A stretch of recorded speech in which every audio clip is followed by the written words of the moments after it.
In this video, we're talking about resellers and how we can be a little lazy sometimes.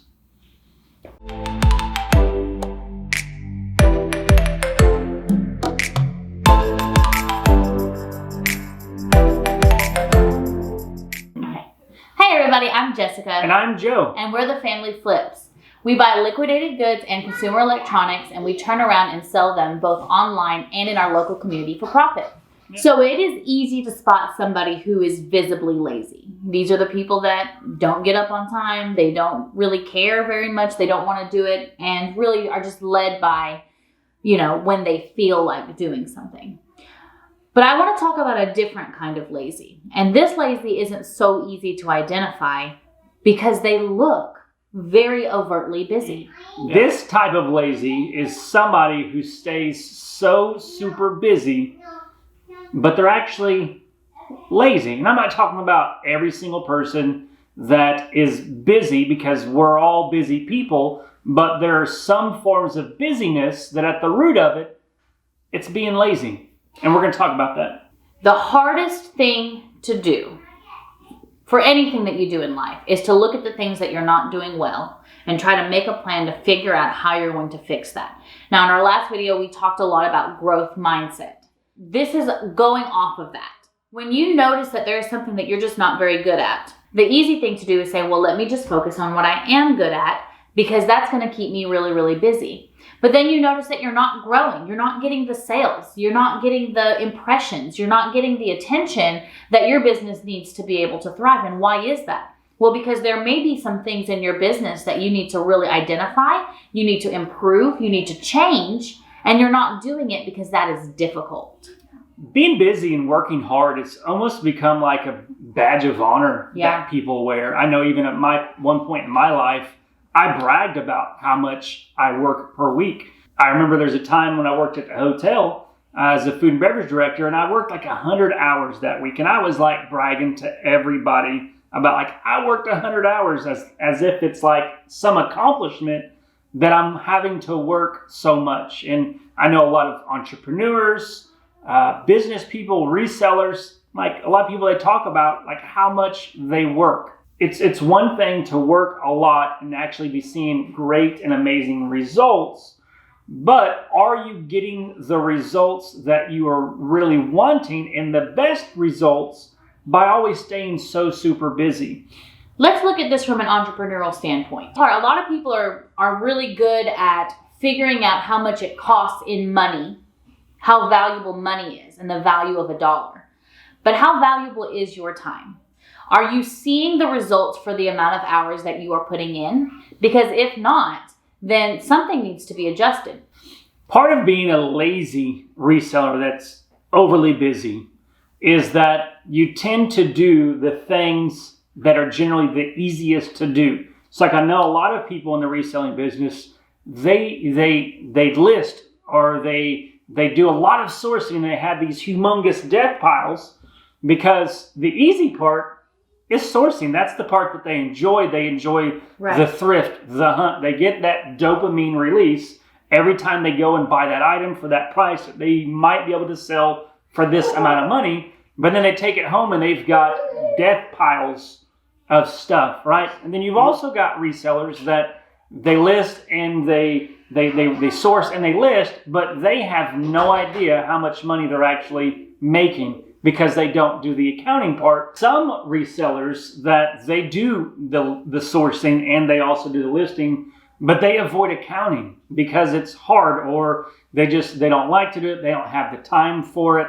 But then they can't even tell you when you ask them how much money they're actually making. Right. They have no idea after all the fees are paid for, shipping costs, to make it sure it's even worthwhile. They're doing all of this because they're doing the easy stuff. They're avoiding the hard things. But they're busy.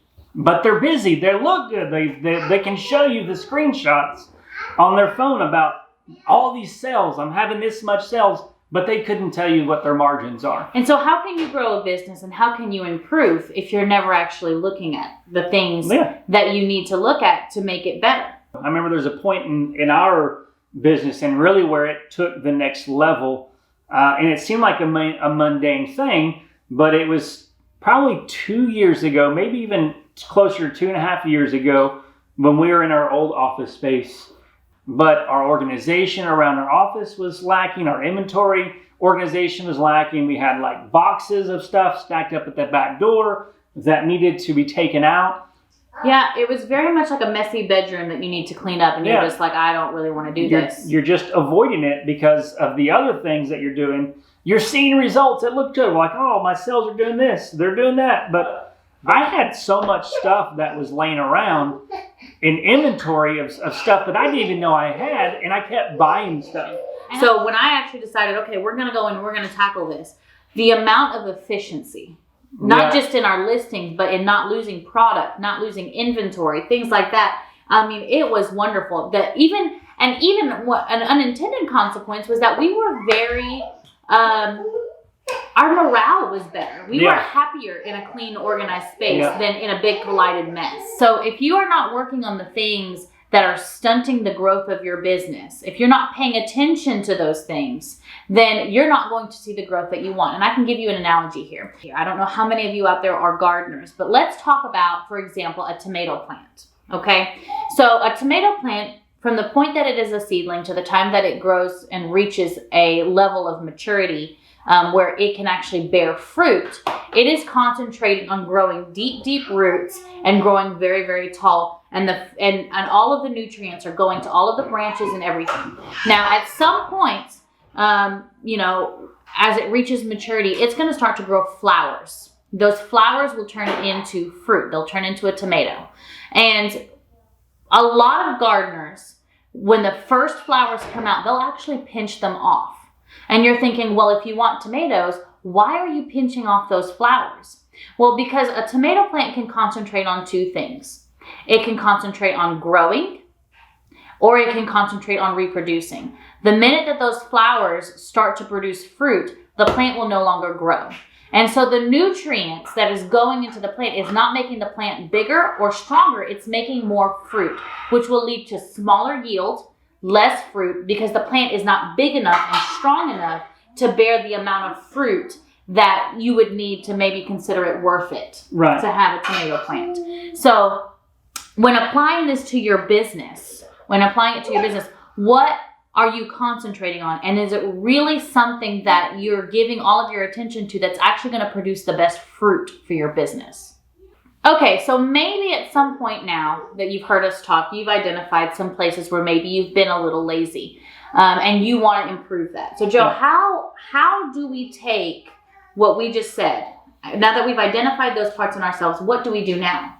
I think the most important step is the first one is just recognizing that as I was listening, I realized that I am avoiding things. Like there's things that I know that it needs to get done, but I keep pushing it off because I don't like doing it.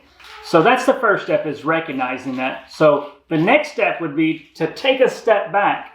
Is that a lot of times we don't realize that we're, I'm going to say a rut, not saying that you're in a rut or we're in a rut, but just as an analogy, is that sometimes when you're in a rut, all you can see is what's in front of you. You can't see all the things outside, but once you're able to take a step back and take a step out of that rut, you can see all the things that need to get done or that you've been avoiding. Right. Very good. So it could look like take a few days and just don't do anything. Like don't do the active parts or the frontline stuff of engaging in your business. It could be taking a step back and like, okay, instead of going and sourcing today for these 4 hours, I'm going to make a list of the things that I realize that I have been avoiding, right? Once you've got that list of things that you've been avoiding, then think about how you can organize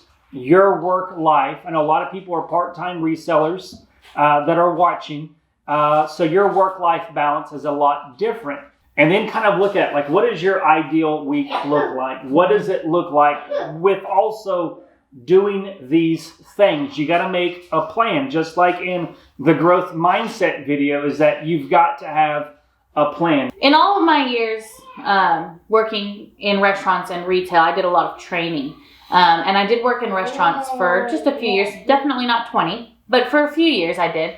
And I actually was a server trainer, so I trained a lot of the new coming servers. And inevitably, at some point during a busy shift, a new server would, what we call being in the weeds. They would be falling behind, and they would feel like, you know, they had too much to do, and they'd be really, really struggling to get through. And there's actually moments of panic. Like I've found servers crying in the freezer. Like it can get very, very intense. Yeah. You could probably see, even if you've never been a server, and you look back at going to a restaurant and eat, like with your server, if like they're coming out like they look like they've got tunnel vision, you're trying to grab their attention, and they're like gone. Right? They're running around. They're not really focused on you because they've got that one train of thought. That's somebody who's in the weeds. They're in the weeds. They're struggling. They're having a hard time. There's all of these other needs that are happening, but they can't get there. And so, you know, I remember actually stopping one server, and she was like, I can't. I have all this stuff to do. I can't talk to you right now. I stop. And she goes, I can't stop. I'm like, no, stop. And I made her stop, and I said, take out your server book. And then I asked her what section she was in. I was like, great, what does table 67 need? Okay, you need that. What does table 68 need? What does table 69 need? And so she took an inventory of all the things that needed to get done. And I said, here's your tray.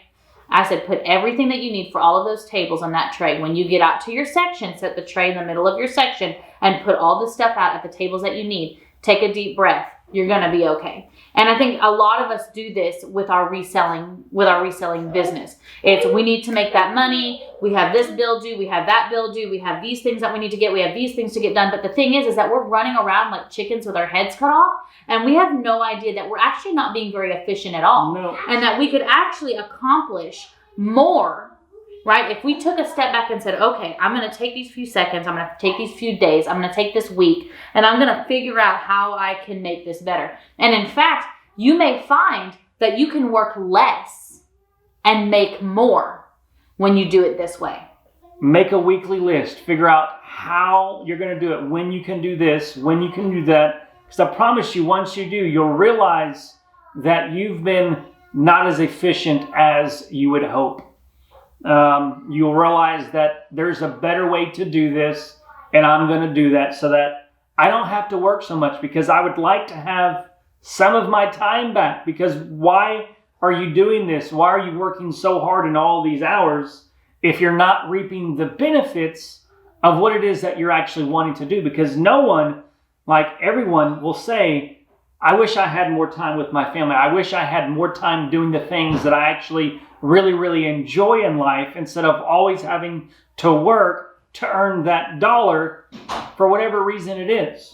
So find your death pile, not just your death pile of reselling stuff, but your death pile of tasks that you need to get done for the success of your business. And figure out a way, just like you figure out a way to work through your death pile, figure out a way to work through all of those tasks. And if you need help, reach out to us. Reach out to your fellow reselling community. There's a lot of people who are good at what you're not good at. So find out who those people are and learn from them. If you haven't seen our growth mindset video, I highly recommend that you watch it. I will put it at the end of this video so that you can click and watch it. But use the tools that we've given you in the growth mindset to do this, to find out why you're a lazy reseller, to find out what things you can do to make sure and to make a plan so that you can see more success in your business. Because that's really all we want for you, is that you have a successful business that is reaping the rewards of the reason why you started it to begin with. Exactly. So we hope you enjoyed this video. Yeah. Please give it a thumbs up. If you've watched to the end, you know you like it. Go ahead and hit that subscribe button. Make sure you turn that little bell on so you can hear all of the notifications when we get new content out, which we post multiple times a week. But until next time, peace.